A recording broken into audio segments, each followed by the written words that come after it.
So before my sermon, I want to do a practice with you.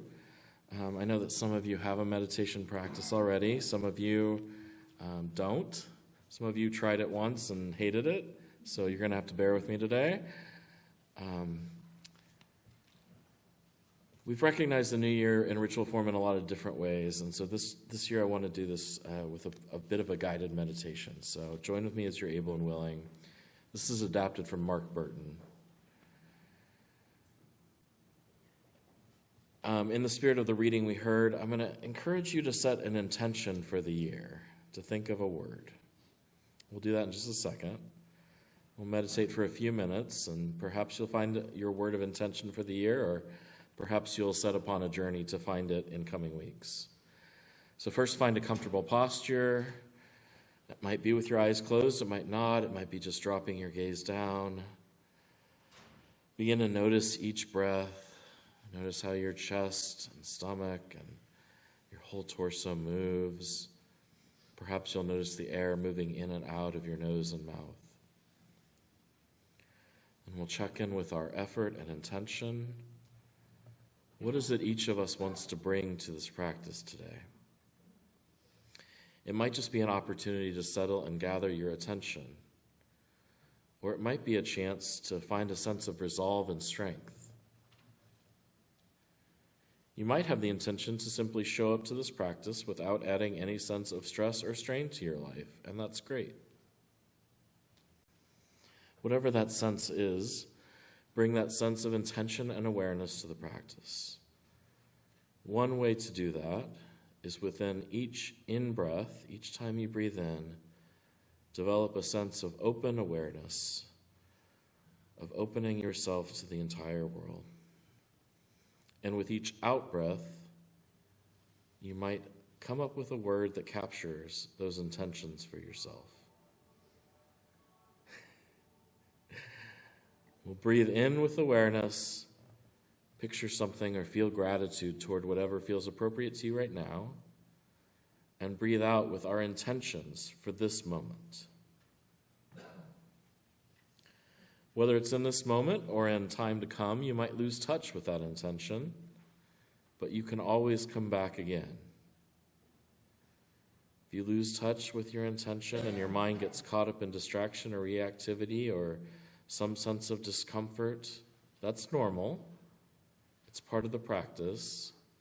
Acknowledge that discomfort and come back to your breath.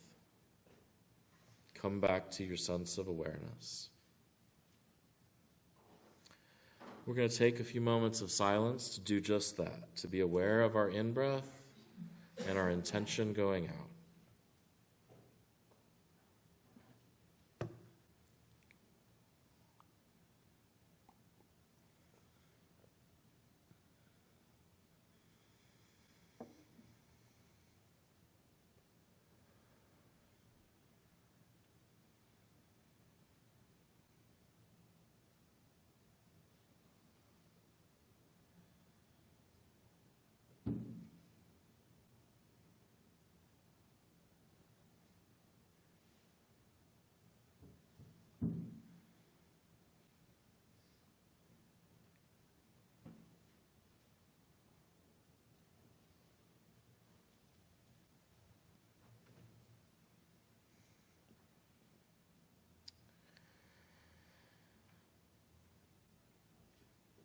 Now, if and when you do this for yourself, you'll probably spend quite a bit more time in that moment, but for today, that's enough. And so as our practice ends, pause for a moment with your intention and choose when you're ready to move on with your day in the next few seconds.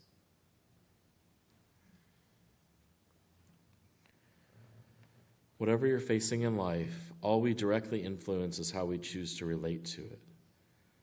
Reactivity and anger often lead to more reactivity and anger, or we can get caught up in self-criticism and criticism of others. As we attempt to develop a more balanced sense of awareness, preciseness, and clarity, we can use mindfulness practices like this. At any moment, you can catch yourself and realign yourself with your best intentions, acknowledging that we lose touch again and come back when we may. All right, it's sermon time. So now that we've set some intentions, or at least begun our journey towards it, let's reflect on that. I'll tell you that my word for the year is growth. I'm going to try some new things, including, and I'm saying this out loud to you now, so you'll have to hold me accountable for it. I am going to try to learn to ice skate.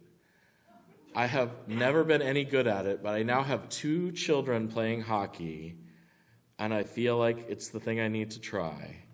I've signed up for a class. I start this week.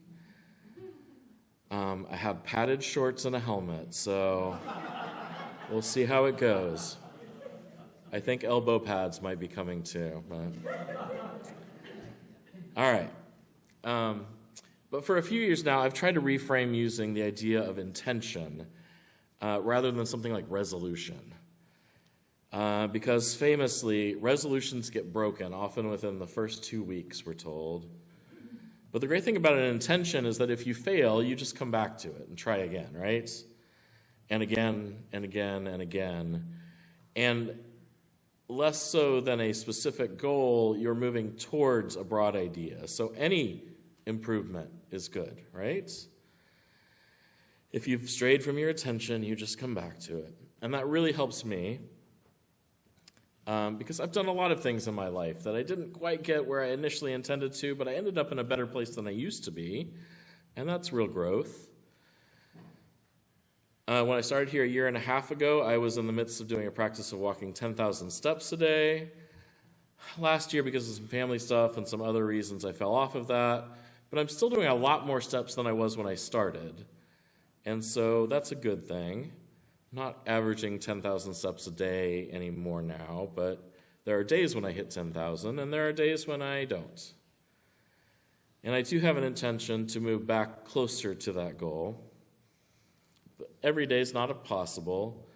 Sounds like we might get enough snow in the coming days that I'm not going to want to be outside walking 10,000 steps. But if I don't get there, I'll try again the next day, or the next day when it's possible. And I realized that a year ago, and in fact in previous years too, I've said a lot of these same things about having intentions. I think it's a really good practice. I had a feeling I had said some of these things before, and I looked at my sermon from last year, and I totally did say some of the same things to you. But a sermon teacher many years ago told me that most people won't remember exactly what you said anyway, and if they got it entirely the first time, well, that would be the first time ever that happened, right? So you got to say the same thing 7 times, I'm told. So this is a brand new sermon, but if it sounds familiar, that's probably why. I'm still thinking about a lot of the same things I was thinking about in January 2024. But instead of thinking of that as some failure, as if I haven't progressed beyond my January 2024 ideas, I'm thinking of that as a good thing. I'm still working on some important things in my life, and a lot of times that takes a lot more than 12 months. So one of my intentions, too, is to keep returning to this idea of intention. And that reminds me specifically of things like our covenants. We covenant not because we think we're going to be perfect, but because we know we're not going to be perfect. We don't expect to live up to our best selves or have our best interactions or do exactly the right thing every time. That's simply not how humanity works. But to take the step of acknowledging when we've failed, I don't even love the word failed. In fact, let me do a little aside here. In Scripture, the word that you often hear translated as sin is from the Greek hamartia. And it's a term from the practice of archery. And hamartia means literally to miss the mark. That is, you didn't hit the bullseye or the target. You missed. And that's not, generally speaking, a moral or ethical failure on your part. It's just not being perfect. It's failing to hit the exact target you were aiming for. But the good news about that is that you can try again. Over and over and over again until you do. I don't think I've told y'all this story, but I'm going to now. I had the wonderful opportunity to spend some time at a Tsubaki Grand Shrine in Japan, studying Shinto with the priests there. And one of the things they have is their own archery range, because Shinto is a very embodied faith, right? One of the things they do is martial arts as part of their spiritual practice. I really fell in love with Japanese archery called Kyudo, and I tried it a lot during the time I was there. They had an excellent master teacher who made it very clear to me that not being Japanese, I was never going to be any good at it, which in a way is actually an excellent starting point, because then any success you have is like fantastic, right? So over the course of 2 weeks, I went there a number of times. I tried over and over again. And anyone want to guess how many times I hit the target? 1. I did it. I did it once. I should have looked up the picture for you. I'll try to find it and share it with you later. I have a picture of me standing over the target pulling it out because he was so proud of me, or he thought I should be proud of myself. I don't know. But his English was a lot better than my Japanese, but neither of us was very good. So it was a lot of hand gestures mostly. Anyway, the idea is that you don't have to be perfect all the time, right? It's not failure in the sense of you're a bad person because you failed. You have the chance to try again. And not at that archery range, but in life at least, you have a lot of opportunities to do better. You could move the target a little closer, or you could get better equipment, or you could ask for help, and I did ask for a lot of help and got a lot of help. There's no prize necessarily for continuing to do the same thing and not quite succeeding at it. You can do whatever you need to do in order to do a little bit better, to get a little closer to your ideal. And so when we fail, when we miss the target, well, we fix any damage we might have caused in doing so, and we try again. So I haven't talked about it a lot, but we're now in the season in which it's time to talk about it a little more. We have a search committee. They're working hard, attempting to identify the next minister of this congregation, someone to be here long term, not just a short timer like me, someone to take this congregation forward into the next era. I'll be talking about that more in coming weeks, including next week in a sermon I've titled The Story of Us. So as part of my work is preparing the congregation for that next step, and it's important to talk about the value of covenant. Our covenant is an agreement about how we are going to be together. It's about what we are attempting to be and do in the world, and something we come back to time and time again, using our very best intentions, but also acknowledging the effects, that good and bad, that our actions have had. Because intentions are great, they're important, and it's better to have good ones than bad ones, but they're not enough. And I say this because in any new relationship, whether it's romantic or business, or say between a minister and a congregation, there are usually the very best of intentions, at least in the beginning. But there's also the reality that good intentions don't always lead to good action, much less good outcomes. Famously, good intentions are what pave the road to hell.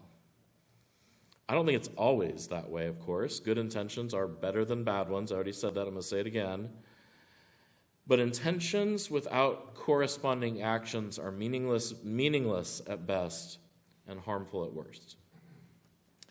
So, friends, I encourage you to find a word or words or an idea that expresses your intentions for this year. Come back to that intention over and over again. But make sure that we match all our best intentions with the best actions we can. May it be so in 2025 and in all our years to come.